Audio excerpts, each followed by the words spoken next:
Halo teman-teman, kembali lagi di channel saya Arjun Sumaran. Pada kali ini saya akan membahas tentang lebih dalam gitu ya, lebih mendalami tentang komponen.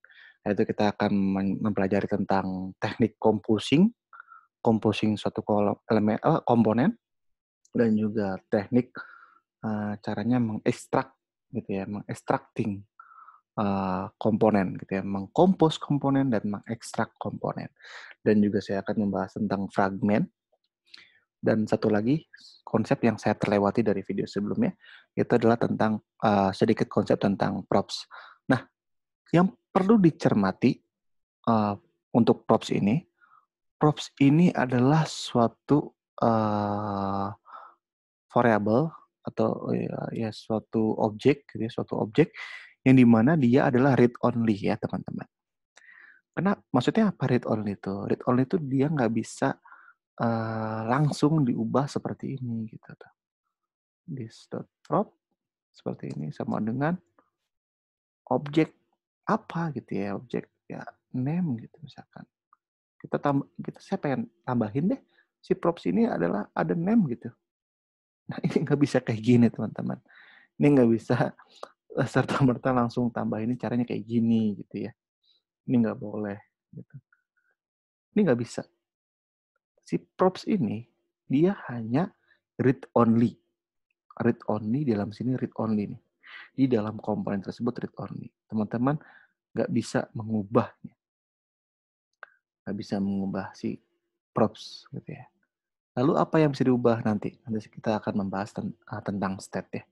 Kita bakal bahas tentang state, dan state itu bisa teman-teman manipulasi gitu ya. Nah, terus gimana dong define value-nya? Ya, kalau misalkan teman-teman ada tambahan props yang lain, misalkan tambahan prop, ya tinggal taruh gitu tuh sesuai kebutuhan. Entah mau di-define di sini, mau di-define di manapun ya bebas gitu tuh. Atau mungkin ya misalnya setelah di-define di sini, nanti ketika digunakan taruh di sini nih, itu tambahan props-nya. Tambahan props kayak gitu. Tambahan props-nya taruh di sini gitu ya. Ini nambah gitu ya. Taruh di sini. Tapi kalau misalkan nggak digunakan, boleh nggak, Kak? Gitu. Ya, selama asal di komponennya itu, di si props-nya itu nggak digunakan, nah ini kayak kayak dia redup gitu ya, dia redup. Redup artinya dia nggak di variable itu belum digunakan gitu. Asalkan dia nggak digunakan ya nggak bakal ada error gitu. Tapi kalau misalkan di sini nggak di-define gitu ya, value-nya apa, di sini taruh, dan di sini juga taruh nih, di sini ada tambahan prop gitu ya. Terus kita menyangka itu adalah suatu objek, misalkan uh, uh, dot name gitu. Ya ini bakal error gitu. Ini 100% bakal error. Misalkan coba aja ya. Mana yang hilang? Oh, bisa kayak gini ternyata. Saya coba ganti.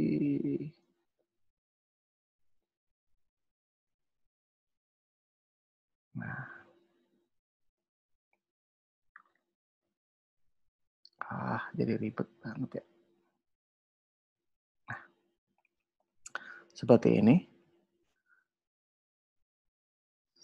Oke. Nah, dia akan error, teman-teman. Ada cannot read property name of undefined. Seperti ini. Nah, jadi ya dia nggak bisa gitu ya. Nggak bisa nih kayak gini. Ya harus di-define dulu nih. Si prop tambahan props itu apa gitu. Dan dia harus sebagai objek ya, karena dia kan mengandung property name nih di sini gitu. Untuk si tambahan props-nya ini.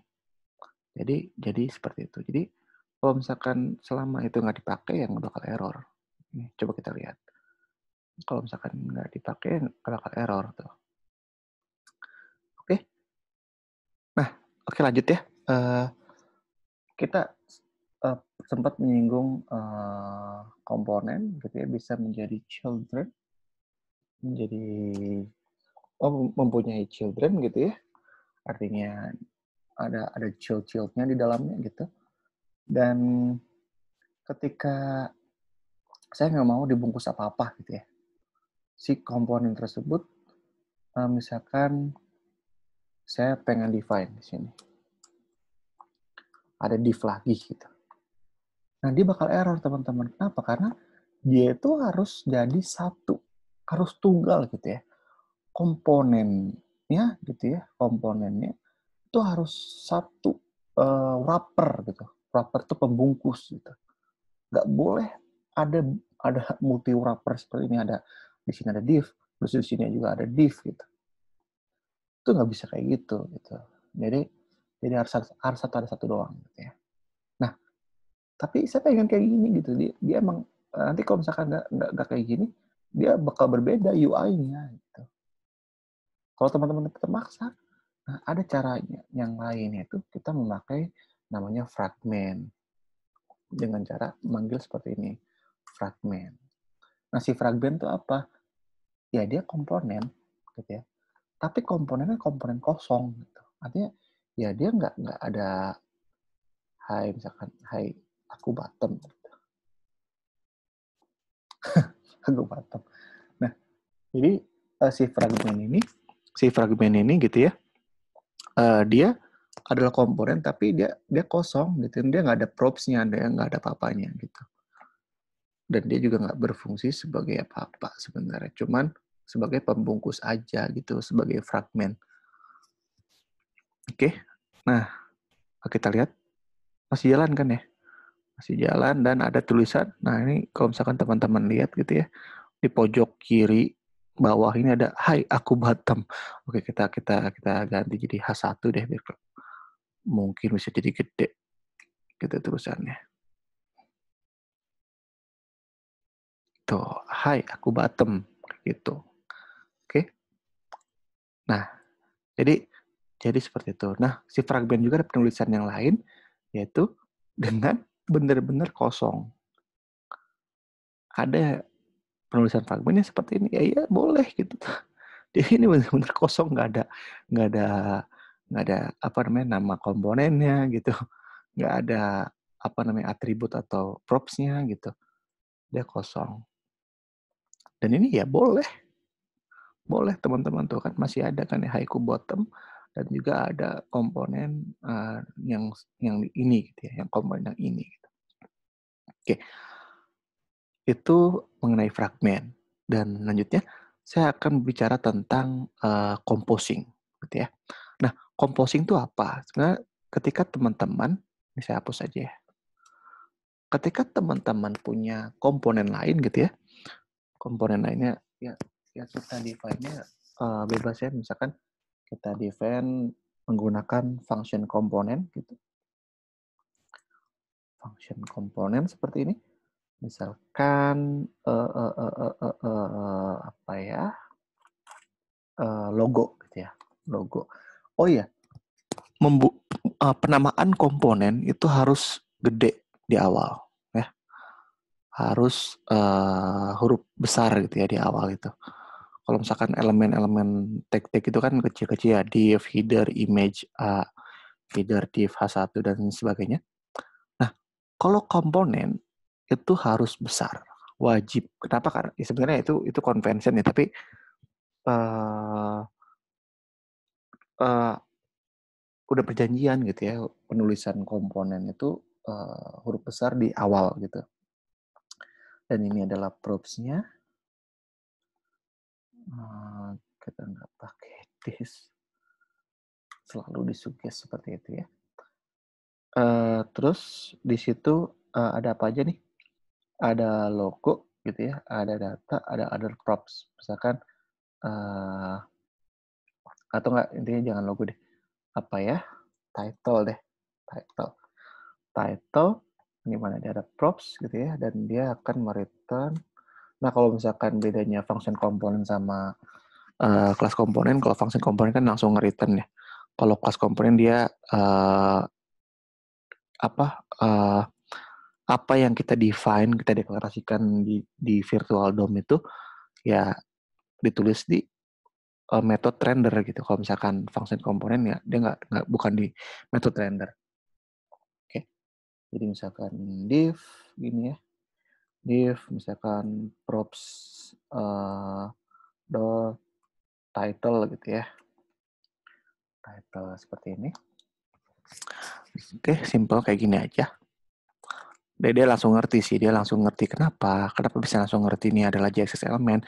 Ya karena ada HTML-nya di sini, ada elemen-elemennya di sini. Jadi dia auto ngerti itu si JS ini sekarang bahwa si title ini adalah JXX gitu ya. Oke.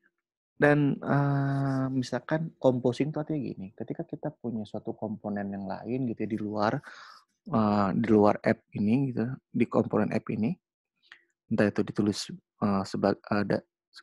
dari function atau mungkin kelas gitu ya.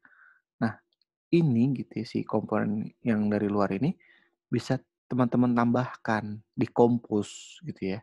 Dikompos ke ya si komponen lain gitu. Misalkan title gini.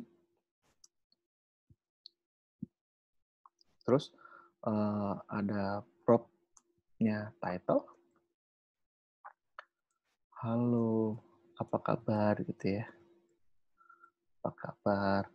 Terus ada title yang lain. Halo, aku baik. Aku baik. Seperti ini. Nah, ketika kita save, dia akan auto reload ya. Si React ini dia cara ini dia akan auto reload, auto refresh. Jadi, nah ada tulisan, halo apa kabar? Halo aku baik. Jadi komponen itu ternyata bisa dikompos teman-teman. Entah itu kelas, entah itu function komponen, intinya dia bisa dikompos gitu ya. Dikompos ke apa namanya, ke komponen yang lain. Terus satu lagi namanya extracting komponen. Ini suatu metodologi lah ya, nama ini aja lah. Suatu metode gitu ya. Ada composing, seperti yang disebutnya composing. Yang satu ini saya akan lakukan ini adalah extracting. Kenapa perlu melakukan extracting? Karena kita lihat di sini kan kayak menumpuk nih, ada app pembungkusnya, di sini ada header, di sini ada apa namanya, ya mungkin disebutnya footer lah gitu ya, kayak aku bottom misalkan. Terus di sini juga ada title dan sebagainya. Nah di sini ada kontennya misalkan lah itu. Nah kan wah ini terlalu menumpuk gitu ya. Kenapa nggak kita pisahkan aja? Nah, itu udah disebutnya adalah extracting komponen. Jadi dari komponen yang ada di sini, kita ekstrak keluar. Kalau misalkan kompos itu masuk ke dalam, kalau ekstrak tuh keluar gitu. Bedanya cuma itu aja ya teman-teman. Oke, kita bikin function. Mungkin pakai function aja karena lebih simple penulisannya, nggak usah nulis extend apa, nggak usah render dan sebagainya gitu ya metodenya. Tapi sesuai kebutuhan aja ya teman-teman. Kalau misalkan teman-teman butuhnya itu kelas gitu ya, kelas komponen, maka ya disarankan ya pakai pakai kelas komponen gitu. Misalkan logo, kita ekstrak di sini props gitu ya. Props. Ini juga bisa dituliskan seperti ini ya teman-teman. Title lebih simpel. Ini pun sama nih. Ini misalkan ini ada logo.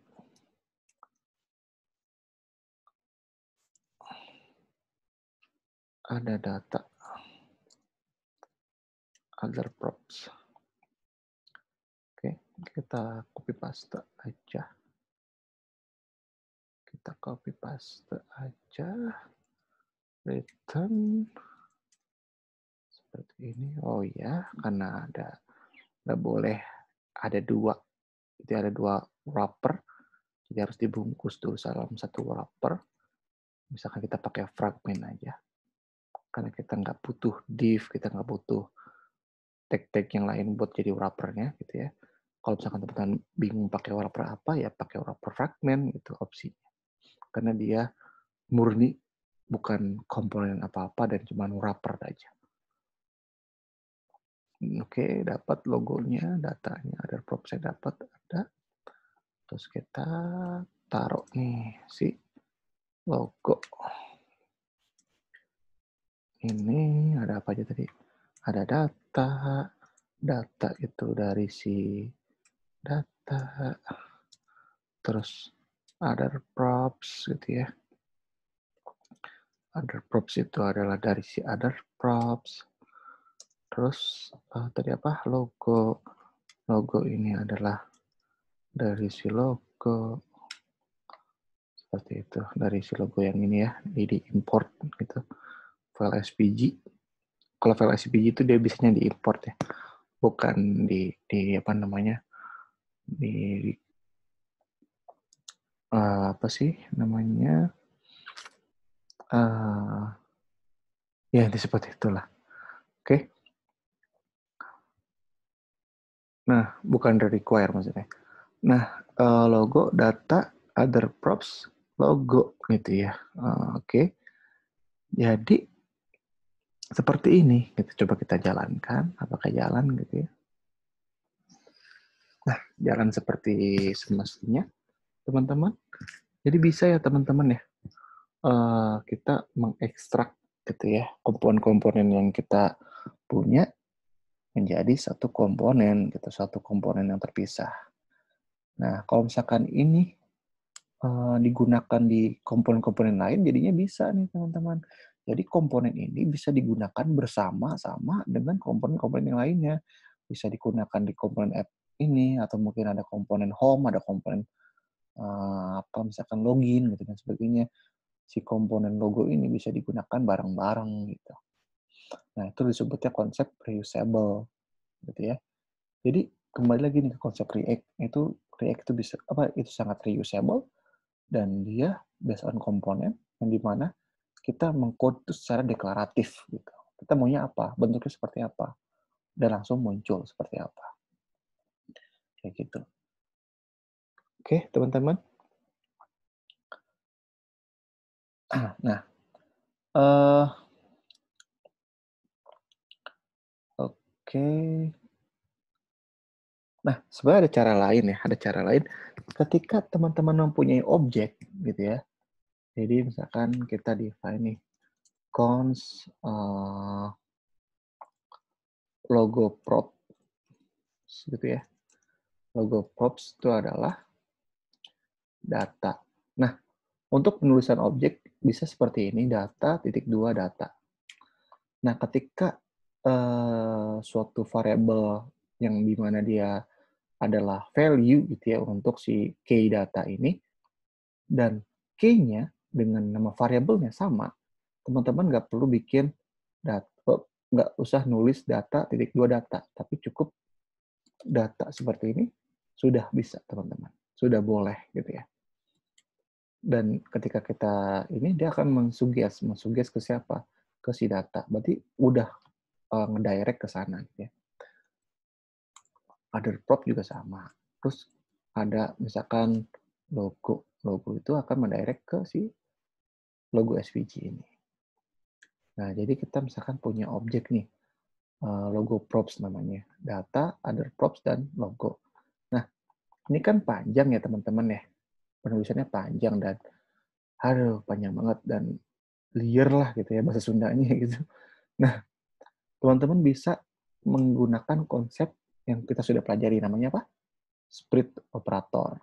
Jadi dia itu kan suatu properti ya. Si props itu adalah suatu properti di dalam apa namanya suatu function gitu ya. Nah, dan dia adalah suatu objek gitu teman-teman. Dan dia adalah suatu objek. Nah, artinya apa? Oh, kalau gitu gimana caranya kita kalau kita bungkus aja nih kayak gini, gitu kan ya? Kita bungkus kayak gini, terus kita kita melakukan pakai split operator. Logo. props seperti ini. Bisa nggak ya? Bisa. Malah ini jadi lebih clean gitu ya, lebih clean code teman-teman. Coba kita coba aja ya, apakah ada error atau tidak. Oke, teman-teman, kita refresh dan tidak ada error. Berarti benar bisa ya, bisa dilakukan seperti ini. Oke, teman-teman, coba saya pikir-pikir dulu ada apa materi lain yang bisa saya share. Oke, mungkin ya cukup kayak gini lah ya untuk materi untuk video kali ini. Jadi kita sudah belajar tentang bahwa props itu adalah read only. Jadi teman-teman nggak bisa langsung mengubah secara direct gitu ya, memanipulasi si props itu. Dan teman-teman sudah mempelajari dua metode mengkompos komponen dan juga metode gimana caranya mengekstrak komponen. Dan juga teman-teman sudah belajar di structuring komponen dan juga teman-teman gimana caranya melakukan menggunakan spread operator kepada props gitu ya, agar code teman-teman lebih clean, lebih bersih. Nah, seperti itu teman-teman. Dan juga belajar mengenai fragment agar kita bisa menuliskan komponen lebih mudah gitu ya dan lebih deklaratif. Oke, seperti itu ya teman-teman yang bisa saya share ke teman-teman pada video kali ini. Dan jika teman-teman merasa video ini sangat bermanfaat, teman-teman bisa like dan juga share ke teman-teman yang lainnya. Dan jangan lupa subscribe, dan jangan lupa tekan tombol loncengnya untuk mendapatkan notifikasi di video berikutnya. Oke, thanks teman-teman. Bye.